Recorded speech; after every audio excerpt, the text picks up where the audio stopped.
Good afternoon my student. कल हमने पर्वत प्रदेश में पावस कविता का पाठ प्रवेश समझा था। आज हम कविता को समझते हैं। इसे आप ध्यान से समझेंगे क्योंकि ये कविता मानवीकरण अलंकार से सुसज्जित है। जो कविता मानवीकरण अलंकार से सुसज्जित होती है उसके अंदर एक शब्द के दो दो अर्थ होते हैं, इसलिए उसे आपको ध्यान से समझना है। पर्वत प्रदेश, पर्वतीय प्रदेश, पावस वर्षा ऋतु। पर्वत प्रदेश में वर्षा ऋतु का मौसम था। इस कविता का अर्थ क्या है कि पर्वतीय प्रदेश में वर्षा ऋतु का मौसम था। अब हम इस कविता की व्याख्या को समझते हैं। पावस ऋतु थी पर्वत प्रदेश, पल पल परिवर्तित प्रकृति वेश। अब हम इसके मीनिंग को समझते हैं। पहले पावस वर्षा ऋतु, पर्वत प्रदेश पर्वतीय प्रदेश। पर्वतीय प्रदेश में वर्षा ऋतु का मौसम था। हमने कैसे समझा? पावस ऋतु, वर्षा ऋतु, पर्वत प्रदेश पर्वतीय प्रदेश। पर्वतीय प्रदेश में वर्षा ऋतु का मौसम था। पल पल परिवर्तित प्रकृति वेश। पल पल हर पल, परिवर्तित बदलना, प्रकृति प्रकृति, वेश रूप, जिसमें प्रकृति हर पल अपने रूप को परिवर्तित करती रहती है, अर्थात बदलती रहती है। इसका अर्थ क्या है बच्चे? वर्षा ऋतु में प्रकृति जो होती है अपने रूप को निरंतर बदलती रहती है, अर्थात कभी वर्षा तेज हो जाती है, कभी ओले पड़ने लग जाते हैं। तो यहाँ पर प्रकृति के रूप का अर्थ जो है उसके परिवर्तन से संबंधित है, अर्थात वर्षा ऋतु में प्रकृति जो है हर पल अपना रूप परिवर्तित करती रहती है। प हमने क्या सिखाया था अलंकार के अंदर?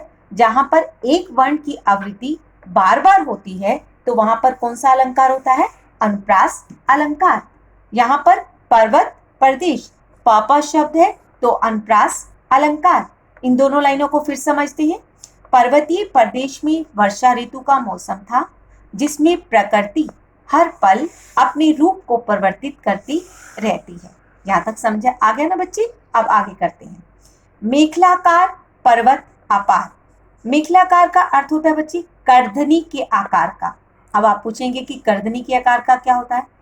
टेढ़ा मेढ़ा। पर्वत क्या होते हैं बच्चे? टेढ़े मेढ़े। पर्वत पर्वत, अपार विशाल। विशालकाय पर्वत करधनी के आकार के दिखाई दे रहे थे, अर्थात टेढ़े मेढ़े दिखाई दे रहे थे। अपार का अर्थ है विशाल, पर्वत का अर्थ है पर्वत, मेखलाकार का अर्थ है करधनी के आकार का, अर्थात टेढ़ा मेढ़ा। विशालकाय पर्वत करधनी के आकार के दिखाई दे रहे थे। अपने सहस्त्र दृग सुमन फाड़ अवलोक रहा है बार बार। अब इसमें ध्यान से समझेंगे। अपने, अब पहाड़ क्या कल्पना करता है? कवि यहाँ पर रूपक अलंकार के बारे में बताता है। कल मैंने आपको समझाया था दृग के अंदर योजक है और सुमन फूल है, और यहाँ दृग क्या है? नेत्र है। यहाँ पर पुष्प रूपी नेत्र, अर्थात यहाँ पर समानता दिखाई गई है, इसलिए यहाँ पर रूपक अलंकार है। अब पहाड़ जो है अपने हजारों पुष्प रूपी नेत्रों से, सहस्त्र का अर्थ है हजारों, दृग का अर्थ है नेत्र, सुमन का अर्थ है फूल। पहाड़ अपने हजारों पुष्प रूपी नेत्रों से। अब मैंने नीचे वाली लाइन को इसके साथ जोड़ा है, तभी इसका अर्थ जुड़ेगा। अपने सहस्त्र दृग सुमन फाड़ अवलोक रहा है बार बार, नीचे जल में निज महाकार। अवलोक का अर्थ होता है देखना, फाड़ फाड़ कर देखना। बार बार नीचे जल में निज महाकार, निज अपनी, महाकार विशाल आकार। अब इसको जोड़ते हैं बच्चे। विशालकाय पर्वत करधनी के आकार का दिखाई दे रहा था।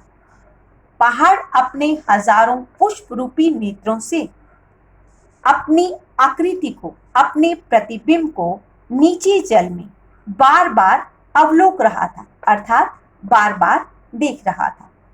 मेखलाकार पर्वत अपार, विशालकाय पर्वत करधनी के आकार के दिखाई दे रहे थे। पहाड़ अपने हजारों पुष्प रूपी नेत्रों से नीचे जल में अपनी विशाल आकृति को बार बार देख रहा था। यहाँ पर दृक् सुमन के अंदर रूपक अलंकार है और बार बार में अनुप्रास अलंकार है। जिसके चरणों में पला ताल, जिसके पैरों के नीचे एक विशाल तालाब था। ताल का अर्थ क्या होता है? तालाब। पला पलना, ताल तालाब, दर्पण दर्पण की तरह विशाल और स्वच्छ था। जिसके पैरों के नीचे एक विशाल तालाब था जो दर्पण की तरह साफ और स्वच्छ था। अब इस कविता के अंदर प्रकृति का वर्णन किया गया है, इसलिए यहाँ पर मानविकरण अलंकार है। ये पूरी कविता मानविकरण अलंकार से सुसज्जित है, अर्थात सजी हुई है। एक बार फिर रिपीट करते हैं बच्चे।